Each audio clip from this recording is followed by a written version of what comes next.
Hello दोस्तों, नमस्कार। SM किसी चैनल में मैं आप सभी लोगों का दिल से बहुत बहुत स्वागत करता हूं। दोस्तों, इस वीडियो को स्टार्ट करने से पहले अभी के दो लेटेस्ट वीडियो जरूर इनको स्टडी कर लेना। खास करके एक ज़बरदस्त आईपीओ यहाँ पे आ चुका है दोस्तों बाजार में। मतलब यहाँ पे भी पैसा पूरे डबल होने के चांसेस बने हुए हैं। ग्रे मार्केट प्रीमियम बहुत ही सॉलिड है। सेम लाइक पारस डिफेंस की बात करें या फिर सिगाची आईपीओ में कैसा ग्रे मार्केट प्रीमियम है, वैसे ही एक और आईपीओ यहाँ पे आ चुका है। लिंक नीचे डिस्क्रिप्शन बॉक्स में जरूर इनको स्टडी कर लेना। फर्स्ट टाइम विजिट किया तो चैनल को सब्सक्राइब कर लेना and free stock market classes को भी फॉलो कर सकते हो। लिंक ऊपर आई बटन पे या नीचे डिस्क्रिप्शन बॉक्स में मिल जाएगी। सो चले दोस्तों, फिलहाल इस वीडियो को स्टार्ट कर लेते हैं।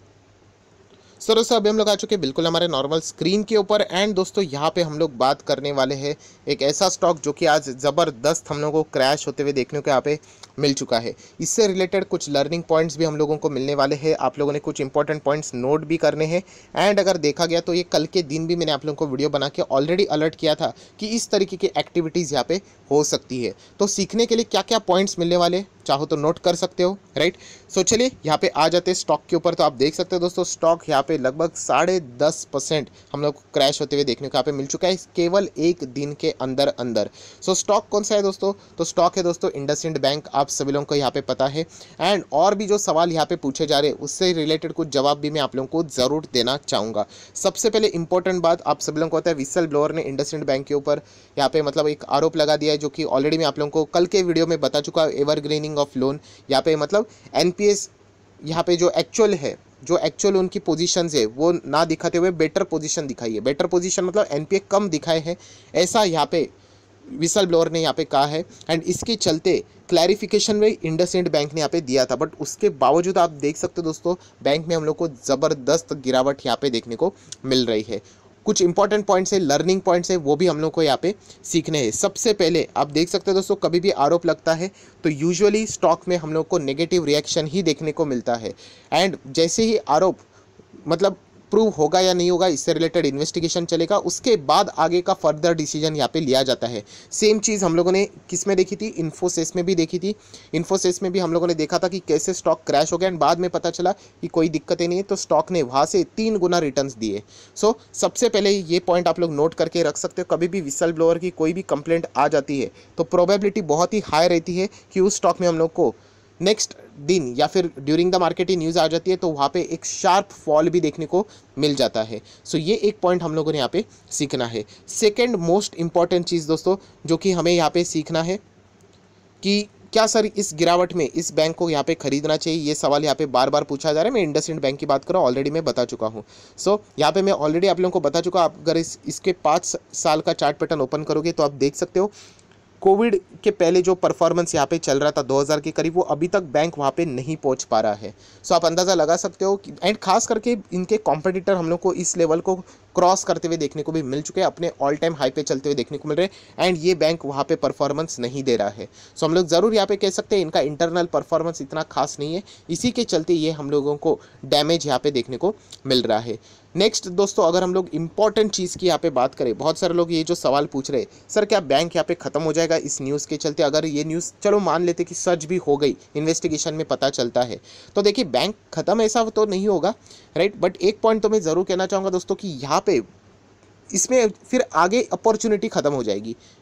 अपॉर्चुनिटी मतलब इन्वेस्टमेंट पर्पज से रिलेटेड अभी इस बैंक को फिर आगे कोई देखना नहीं चाहिए, क्योंकि ऑलरेडी अगर आप देखोगे तो इतना ज़बरदस्त डैमेज है, उस प्री कोविड लेवल तक अभी तक पहुंच नहीं पा रहे हैं। एंड बार बार मैं रिपीट करना चाहूँगा, इनके कॉम्पिटिटर तो पहुंच चुके हैं, राइट। सो ये तो नहीं पहुंच रहा है, मतलब आप अंदाज़ा लगा सकते हो कि पहले ही इसमें ज़्यादा पैसा हम लोग को देखने को नहीं मिल रहा था एंड इस खबर के बाद आप अंदाज़ा लगा सकते हो कि क्या बड़ा पैसा यहाँ पे आएगा, तो बहुत ही चांसेस कम है, निगलिजिबल है, आप ऐसा भी बोल सकते हो। सो फ्यूचर की अगर हम लोग बात करें, इनके जो शेयर होल्डर है, ऐसा लगता है कि यहाँ पे इसी रेंज में हम लोग को देखने को यहाँ पे मिल सकते हैं। वापस उस लेवल पे आने के लिए बहुत सालों साल भी शायद से इनको लग सकते हैं। सो ये इन्वेस्टमेंट मटेरियल की अगर मैं बात करूँ तो फिलहाल तो नज़र यहाँ पे नहीं आ रहे करंट सिनेरियो के हिसाब से। मैं अगेन कह रहा हूँ दोस्तों, मार्केट में सिचुएशन बदलती रहती है तो उसके हिसाब से भी हम लोग को डिसीजंस बदलने पड़ते हैं। बट करंट सिनेरियो के हिसाब से अगर मैं बात करूँ तो ये इन्वेस्टमेंट के लिए ये ठीक बैंक अभी फिलहाल तो नहीं लग रहा है। सो इसमें अगर गिरावट होती है तो उसको एज अ अपॉर्चुनिटी हम लोगों ने यहाँ पे नहीं देखना, एटलीस्ट मैं तो नहीं देखूंगा। आपको जो सही लगता है आप लोग डिसीजन यहाँ पे ले सकते हो। अगर बैंकिंग स्टॉक में ही जाना है तो फंडामेंटली स्ट्रॉन्ग बैंक्स में जाओ, जैसे कि HDFC bank, Kotak Mahindra bank, ये 2 बैंक्स के साथ आप जा सकते हो। एंड अगर आपको रिस्क लेना है तो फिर आप ICICI के साथ चाहो तो जा सकते हो, आप चाहो तो एक्सिस के भी साथ जा सकते हो, आपकी मर्जी। सो इंडसइंड बैंक की अगर मैं बात करूँ, आपको मैं वापस दिखाना चाहूँगा, मैं इसी की यहाँ पे बात कर रहा हूँ। सो ये ज़बरदस्त गिरावट होने वाली थी, ऑलरेडी प्रेडिक्शन यहाँ पे मिल चुका था। एंड अगर दोस्तों अगर देखा गया तो सबसे मेन इंपॉर्टेंट चीज़ इनका काम क्या है, लोन देने का। आपको पता है इन्होंने कौन कौन से कंपनीज को लोन दे के रखा हुआ है। मैक्सिमम जो कंपनियां स्ट्रगल कर रही है उनके बिजनेस में, अगर कोई कंपनी अपने बिजनेस में स्ट्रगल कर रही है तो आप बताओ मुझे कि लोन वापस कैसे आएगा, टाइम पे आ ही नहीं पाएगा। NPS बढ़ेंगे, NPS के साथ साथ अगर हम लोग बात करें प्रोविजनिंग करना पड़ेगा, वो भी एक दिक्कत होगी, उसके चलते प्रॉफिट्स नीचे आ जाएंगे। सो ये सारी चीज़ें फ्यूचर में यहाँ पे दिक्कतें दे सकते हैं। अभी कुछ इनके पॉपुलर अगर हम लोग लोन्स की बात करें तो CG पावर आपको पता है, वोडाफोन आइडिया आपको पता है, राइट। उसी के साथ साथ DHFL आप लोगों को पता है, राइट। ऐसे बहुत सारे आप लोगों को, आरकॉम की अगर हम लोग यहाँ पे बात करें, उसी के साथ साथ जी एंटरटेनमेंट की अगर हम लोग यहाँ पे बात करें, डिश टीवी की बात करें, राइट। ऐसे बहुत सारे कंपनीज है, कॉक्स एंड किंग है, कार्वी है। सो अभी देखा गया तो इनके ये जो नाम है वो बिल्कुल भी मतलब ठीक ठाक नहीं है। एंड इसके चलते हम लोग यहाँ पे कह सकते हैं कि ऑलरेडी हम लोग को ये कंपनी पुराने लेवल तक पहुँचते हुए देखने को नहीं मिली है। अभी पुराने लेवल पे ही अगर आप देखोगे, नॉर्मल सिचुएशन में ये यहाँ पे कमबैक नहीं कर पा रही थी। अभी इस न्यूज़ का बर्डन अगर हम लोग यहाँ पे पकड़ कर चले तो कमबैक करना इस बैंक के लिए अभी और भी ज़्यादा मुश्किल यहाँ पे होने वाला है। सो मैं इतना ही कहना चाहूँगा, जब भी इस तरीके की खबरें यहाँ पे आती हैं, खास करके एक ऐसी कंपनी में जो कि यहाँ पे ऑलरेडी यहाँ पे नीचे हम लोग को देखने को मिल रहा है, पुराने हाई पे नहीं देखने को मिल रहा है। सो ऐसे स्टॉक को अवॉइड करना ही मेरे हिसाब से मुझे बेटर लगता है। देखिए मैं इन्वेस्टमेंट की बात करता हूँ, ट्रेडर लोग इसका फ़ायदा बहुत खूबी से निभा सकते हैं, मतलब वहाँ पे बाइंग करके भी शॉर्टिंग करके भी वो पैसा कमाते हैं। बट मैं एज अ इन्वेस्टर बात कर रहा हूँ, तो इन्वेस्टमेंट के हिसाब से मेरे हिसाब से एंड में बात कर रहा हूँ कि यहाँ पे इंडसइंड बैंक फिलहाल तो मेरे लिस्ट से अभी तो पूरी तरीके से कट यहाँ पे हो चुका है। सो सिर्फ अभी ये स्टॉक की अगर मैं बात करूँ इंडसइंड बैंक, तो ये सिर्फ और सिर्फ लर्निंग वाला स्टॉक अभी मेरे लिए यहाँ पे रह चुका है। अगर मैं बात करूँ इन्वेस्टमेंट के पर्पज़ के हिसाब से, एंड देखना पड़ेगा कि आगे जाके इन्वेस्टिगेशन का आउटकम क्या आता है। जो बोला गया कि 84,000 जो ये लोन बिना मांगे दिए गए थे, एंड इंडसइंड बैंक का क्लैरिफिकेशन ये है कि टेक्निकल ग्लिचेस की वजह से ये सारी चीज़ें हुई थी। बट पॉइंट ये आता है कि इन्होंने इन्फॉर्म क्यों नहीं किया, राइट, ये एक सवाल आता है। प्लस उसी के साथ साथ ये जो आरोप यहाँ पे लग रहे हैं, सो जिस डिपार्टमेंट में वहाँ के जो हेड थे उन्होंने रेजिग्नेशन यहाँ पे दिया है। तो ऐसी कुछ चीज़ें देखने को मिल रही है जो कि एक संकेत दे रहा है कि चीज़ें ठीक फिलहाल तो देखने को नहीं मिल रही है। सो इन्वेस्टिगेशन के बाद जो भी रिपोर्ट सामने आएगा, RBI भी इन्वेस्टिगेशन ज़रूर कराएगा, तो वो भी रिपोर्ट जो सामने आने वाला है उसके बाद हम लोग को सारी चीज़ें सामने आ जाएगी। एंड सबसे इंपॉर्टेंट चीज़ दोस्तों नोट करके रखना, आने वाले कंपनी के नेक्स्ट नंबर्स अभी बहुत ही ज़्यादा इंपॉर्टेंट रहने वाले हैं। क्योंकि आरोप क्या लगा है, NPS के ऊपर आरोप लगाया है कि ये चीज़ों को घुमाते, एवरग्रीनिंग, मतलब मैं ऑलरेडी आप लोगों को बता चुका हूँ, जो लोन पे करने का ड्यू डेट था उसके पहले वो और एक लोन पास कर देते थे, एंड उसी से वो पैसा देकर क्या करते थे, विंडो ड्रेसिंग करते थे। सो ऐसी चीज़ों के कारण अभी अगर ये इन्वेस्टिगेशन होगा, वापस अगर अकाउंट प्रॉपरली चेक किए जाएंगे, सो आने वाले, मैं लिख के बता रहा हूँ दोस्तों, नेक्स्ट क्वार्टर के नंबर्स बहुत बहुत बहुत ज़्यादा इंपॉर्टेंट होने वाले हैं, राइट। येस बैंक में आप लोगों ने देखा था कि ऐसा ही आरोप कुछ तो लगा था, एंड इसके बाद जब रवनीत गिल उनके अंडर का जो मैनेजमेंट है, चीज़ों को वापस चेक करने की कोशिश की गई थी, एंड नेक्स्ट जब क्वार्टर के नंबर सामने आए थे तब पता चला कि 1.5 लाख करोड़ का प्रोविजनिंग वहाँ पे नहीं किया गया था। सो प्रॉफिट छोड़िए, सीधा कंपनी लॉस में ही चली गई थी। सो यहाँ पे हम लोगों ने चेक भी करना है कि नेक्स्ट इनके नंबर्स यहाँ पे कैसे होने वाले। तो ये चीज़ें दोस्तों आप लोगों ने सीखनी है। वीडियो थियोरेटिकली जा रहा है, बट ये बहुत इंपॉर्टेंट चीज़ है कि जो आरोप लगाया है वो कंपनी के डायरेक्टली बिजनेस के ऊपर ही यहाँ पे आ चुका है।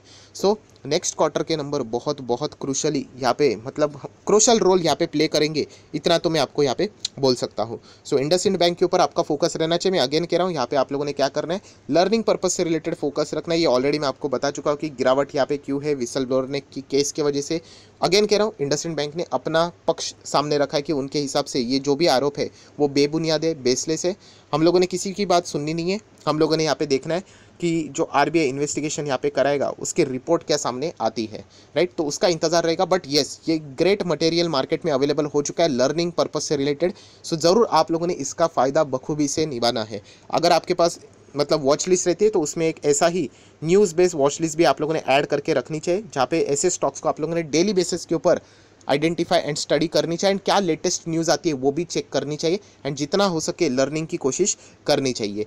सो आशा करता हूँ जितना भी पॉइंट ऑफ व्यू यहाँ पे मैंने आप लोगों को बताया है वो सीखने लायक आप लोगों को मिला होगा। तो चाहो तो इस वीडियो को लाइक एंड शेयर भी कर सकते हो। मैं अगेन कहना चाहूँगा, मेरा कोई डायरेक्टली उद्देश्य नहीं है, रिकमेंडेशन नहीं है, बट इतना मैं कह सकता हूँ मेरे अपने पॉइंट ऑफ व्यू से के हिसाब से कि ये पहले ही इन्वेस्टमेंट के लिए इतना कुछ खास ग्रेट परफॉर्मेंस नहीं दे रहा था, एंड अभी इस बर्डन के बाद इसमें इन्वेस्टमेंट की अपॉर्चुनिटीज़ अभी बहुत ही मिनिमाइज होते हुए देखने को यहाँ पे मिल रही है। सो ज़रूर यहाँ पे आप लोगों ने इन सारी चीज़ों को कंसिडर करना है, एंड अकॉर्डिंगली आपको जो फिर सही डिसीजन लगता है वो आप लोग वहाँ पे ले सकते हो। वीडियो अच्छा लगे तो ज़रूर लाइक एंड शेयर भी कर देना। So that's it, thank you very much दोस्तों, we will be meeting our next video, तब तक के लिए बाय बाय।